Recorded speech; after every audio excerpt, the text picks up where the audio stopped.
शेतकऱ्यांसाठी 2 लाखाची कर्जमाफीचं काल 50,000ची जी अट होती ती रद्द करण्यात आलेली आहे. त्याच्या नियम शिथिल करण्यात आले. चांगली गोष्ट झाली कारण शेतकऱ्यांना त्याच गोष्टीमध्ये अडचण येत होती आणि थोड्या कारणामुळे शेतकरी त्याच्यामध्ये नाराज होत होते आणि मला तरी असं वाटतं की याच्यामुळे शेतकऱ्यांचा फार मोठा फायदा होणार आहे आणि ते नेहमी जे वंचित राहणारे शेतकरी होते त्यांचासुद्धा याच्यामध्ये समावेश होणार आहे. हो, जुलै महिना निम्मा उलटला तरी पण जिल्ह्यामध्ये आपल्या पाणी टंचाई कायम असल्याचं पाहायला मिळतं आहे. अंमळनेर असेल, जामनेर असेल किंवा अद्याप हे 38 टँकरने 60पेक्षा जास्त विहिरींच्या माध्यमातून पाणी पुरवठा केला जातो. पाऊस शेतीकरता समाधानकारक आहे, पण पिण्याच्या बाबतीमध्ये जी वॉटर लेव्हल हातनूर धरण जर सोडलं तर इतर धरणामध्ये पाहिजे त्या प्रमाणामध्ये पाण्याची वाढ होते. पण एकीकडे आपण गिरणाकडे नजर मारली तर गिरणा जवळपास आता 41% भरलेलं आहे. त्यामुळे जोपर्यंत धरणामध्ये पाणी येणार नाही, नाल्यांमध्ये पाणी येणार नाही, तोपर्यंत टँकरांचा प्रभाव राहणार आहे.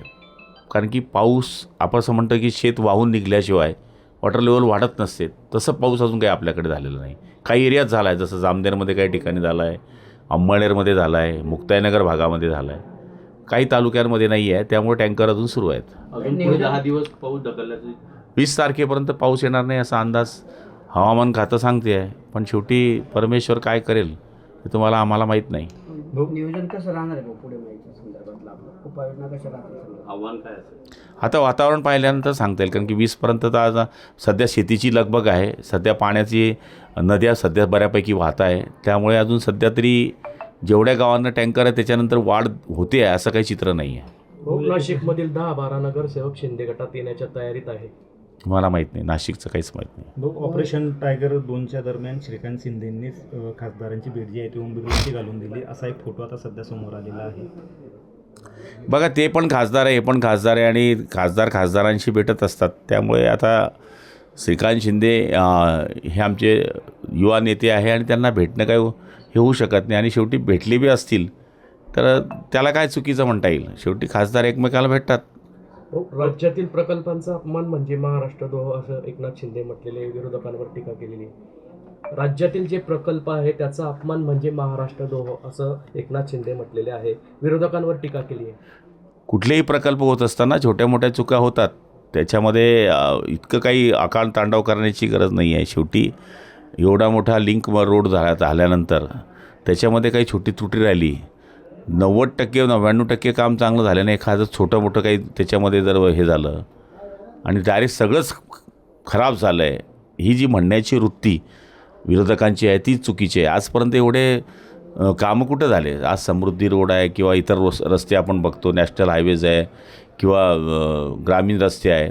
आज त्या रस्त्यांची स्थिती आणि 20-25 वर्षापूर्वीची रस्त्यांची स्थिती जर पाहिली तर जनतेला हे माहिती आहे की कोणाच्या काळात कामं झाली. बहुत समृद्धी जो आहे हा जळगावला देखील जॉईन होणार आहे. काय नेमका प्रकल्प आणि जळगावकरांना काय याचा फायदा? आता अजून त्याचं लाईन आलेली नाही, लाईनअप अजून त्याची कशी होणार म्हणजे अजून ती मार्किंग आलेली नाही आहे, पण तो जॉईंट होणार. आम्हाला जळगावकरांकरता एक सगळ्यात महत्त्वाचं दळणवळणाकरता ते साधन आहे आणि समृद्धी लवकरात लवकर आपल्याला या ठिकाणी जॉईन व्हा याच्याकरता आमच्या सगळ्या लोकप्रतिनिधींचे प्रयत्न आहेत.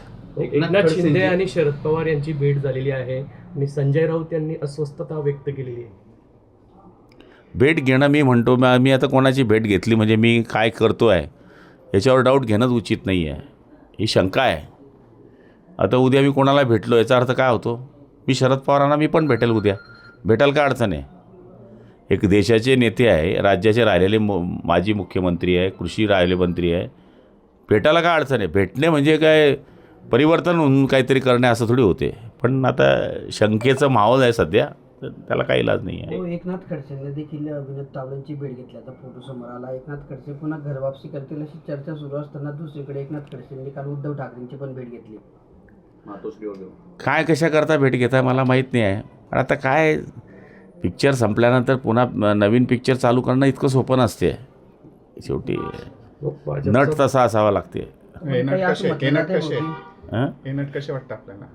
आता काय ते आता इतना टूटा हूँ कि छूने से बिखर जाऊंगा, तुम अगर और दुआ दोगे तो मर जाऊंगा. भाजपचा बडा नेता केंद्रात जाण्याची तयारी होते म्हणून त्यांची घरवापसी झाल्याची सध्या तरी चर्चा रंगलेली आहे. घरी येऊन काय झालं? पहिले ज्या घरात तुम्ही राहिले त्या घरात तुम्ही 13 खात्याचे मंत्री होते त्यावेळेस त्या घरातून निघून आले. आता त्या घरात जाऊन काय भेटणार आहे आपल्याला? शेवटी असं आहे की मग आता शेवटचं आपला कार्यक्रम चांगला व्हावा, मागच्यांची लाईन लागावी याच्याकरताचा हा प्रयत्न आहे, बाकी काही नाही. भाऊ, त्यांच्या वाढदिवसाला त्यांनी कुटुंबातल्या लोकांची म्हणा, कार्यकर्त्यांची म्हणा. भाऊ खडसे जे आहेत ते वाढदिवसाला सगळ्याच प्रमुख नेत्यांना, भाजपमधील नेत्यांना सगळ्यांना बोलवा ना सगळ्यांचेच. सरकारवर टीका करा, तो हक्क तुमचा आहे. सरकारचे ओभाडे काढा. उद्धव ठाकरेंच्या टायमाला युती तोडणारे तुम्हीच होते आणि छाती ठोक सांगितलं मी युती तोडली. अमुक करायच्या टायमाला मी पुढे होतो, मी अमुक केलं, मी ढमुक केलं. तर बोलवा सगळ्यांना वाढदिवसाला, सगळे येतील. निमंत्रण दिलं तर जाणार. मी शुभेच्छा देईल ना. वा द्यायला काय अडचण आहे. माझ्या जिल्ह्यातले नेते आहे, मी ती शुभेच्छा देईल. भाऊ, मुख्यमंत्री देवेंद्र फडणवीस यांची बॉडी लँग्वेज डाऊन होती, ते केंद्रात जात असल्यामुळे आदित्य ठाकरे यांनी देवेंद्र फडणवीस यांना टोला लगावलाय. ते कधीपासून बॉडी पाहायला लागले मला माहीत नाही.